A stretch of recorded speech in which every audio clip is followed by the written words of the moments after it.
இல்லை, கமல் சார் தான் என்னுடைய first regular client bro. 3-4 years bro கரெக்டாக வெயிட் பண்ணிகிட்டே இருந்தேன் அவங்கக்கிட்ட இருந்து கால் வர்றதுக்கு. கமல் சார் வந்து ஆக்சுவலாக 5 கோல்டன் ரிட்ரீவர்ஸ் வச்சுருந்தாரு. அம்மா, அப்பா, தென் அதோடைய 3 குழந்தைங்க. ஸோ அவங்க நேம்ஸ்லாம் பார்த்தீங்கன்னா லைக் அவங்களுடைய மூவி கேரக்டர் மாதிரி தான் இருக்கும். ஹோமர் சொல்லிட்டு ஒரு போயிட் அவர். ஆக்சுவலாக எனக்கு வந்து எங்கள் மேம் சொல்லி தான் தெரியும் ஹோமர். அப்புறம் சிங்காரி அதோடைய அம்மா பேர். பொண்ணு பேர் வந்து சுந்தரி, அப்புறம் அபிராமின்னு ஒரு பேட்டு, தென் ஓமர் அப்படின்னு சொல்லிட்டு ஒரு. ஸோ இந்த 5 கியூட்டிஸ் தான். அது வந்து ரொம்ப ஒரு பியூட்டிஃபுல்லான கோல்டன் ரிட்ரீவர்ஸ். அவங்க ஃபர்ஸ்ட் கிளைண்ட் வந்து ஆக்சுவலாக கமல் சார். தென் அதுக்கப்புறமா பாரதி ராஜா சாரோடைய வீட்டுக்கு போனேன். தென் அதுக்கப்புறம் சிவாஜி கணேசன் சார், தென் விவேக் சார், விக்ரம் பிரபு சார், பிரபு சார், எல்லாருமே அது ஒரு பெரிய ஜாயிண்ட் ஃபேமிலி மாதிரி. அதுக்கப்புறம் வைபவ் சார். ஸோ அவங்க வந்து ஒரு 2 டாக் வச்சுருக்காரு, ஒரு சௌ ஒரு ஷிட்ஸோ வச்சுருக்காரு. அதர்வா சார், தென் அதுக்கப்புறம் ரம்யா கிருஷ்ணன் மேம். தென் இப்போ ரீசண்டாக அப்படின்னு பார்த்தீங்கன்னா தனு சார் வந்து ஒரு ரெகுலர் கிளைண்ட் மாதிரி எனக்கு இருக்காங்க bro. Then Khushbu ma'am, Sundar C sir, so Nikki Galrani ma'am. போயிட்டே இருக்கு ப்ரோ.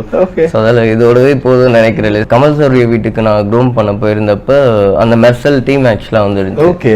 ஸோ அப்போ வந்து டைரக்டர் அட்லி சார், தென் அதுக்கப்புறம் தளபதியை பார்த்தேன்.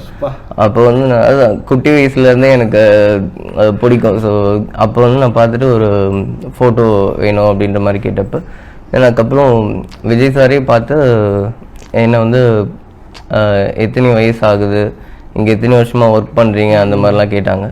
தென் அப்போ வந்து நான் அதுக்கும் ஆன்சர் பண்ணேன். தென் அதுக்கப்புறம் ஒரு ஃபோட்டோ எடுத்துக்கணும் சார் உங்கள் கூட ரொம்ப நாள் அப்படின்னோடனே, அதான் ரொம்ப நாள் ஆசை சார், ஒரு ஃபோட்டோ எடுத்துக்கணும் அப்படின்னு கேட்டேன்.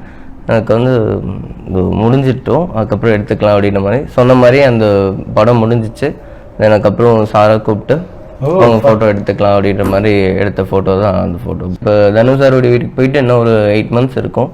தென் அப்படி பார்க்குறப்ப வந்து பார்த்தீங்கன்னா எனக்கு ரொம்ப ஷாக்கிங் என்னன்னா, சார் வந்து ஷூட்டிங் ஸ்பாட்டுக்கு வந்து டாகை கூப்பிட்டு போனார். ஸோ அது இங்கே ஏதாச்சும் லோக்கல் அந்த மாதிரினா கூட பரவாயில்லைங்க, இங்கேருந்து ஊட்டி வரைக்கும் சார் கூப்பிட்டு போயிருந்தாங்க.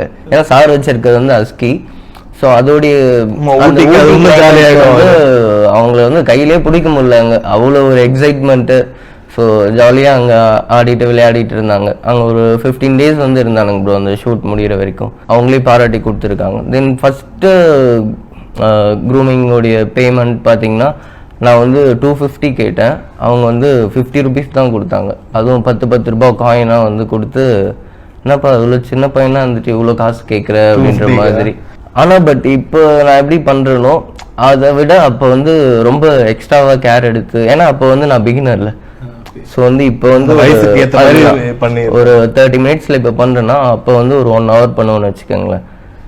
நல்ல டைம் எடுத்து பொறுமையாக டாக்கு வந்து இப்படி திரும்பாமல் அந்த மாதிரி பண்ணிகிட்டு இருப்பேன்னா பண்ணிட்டு வந்து ஓகே நான் வந்து ஒரு கால்குலேஷன் வச்சுருப்பேன். ஓகே இந்த காஸ்ட்டில் வந்து இவ்வளோ நம்ம 50 rupees ஒரு நோட் புக் பென்னுக்கு வந்து எடுத்துக்கிறோம், மிச்சத்தை வந்து அம்மா கிட்ட கொடுக்குறோம் அப்படின்ற மாதிரி ஒரு பிளானில் இருப்பேன். பட் அவங்க கொடுக்கறது பார்த்தீங்கன்னா அந்த 50 rupees கொடுத்தாங்க. ஸோ அது வந்து எனக்கு ரொம்ப ஒரு டிப்ரெஷனால அந்த ரோட்லேயே அப்படியே அழுதுட்டுலாம் வந்திருக்கு. ஏன்னா இவ்வளோ இப்படி பார்த்து பண்ணோம், இவ்வளோ கொடுத்துருக்காங்களே அப்படின்ற மாதிரி. தென் இப்போ வந்து லைக் அது போல தான் ப்ரோ. இப்போ என்னன்னா என்னுடைய டைமிங்க்கு ஒரு பேமெண்ட்ற மாதிரி கொடுக்குற மாதிரி growth ஆக்சுவலாக அது நீங்கள் சொல்லும் போதே தெரியுது.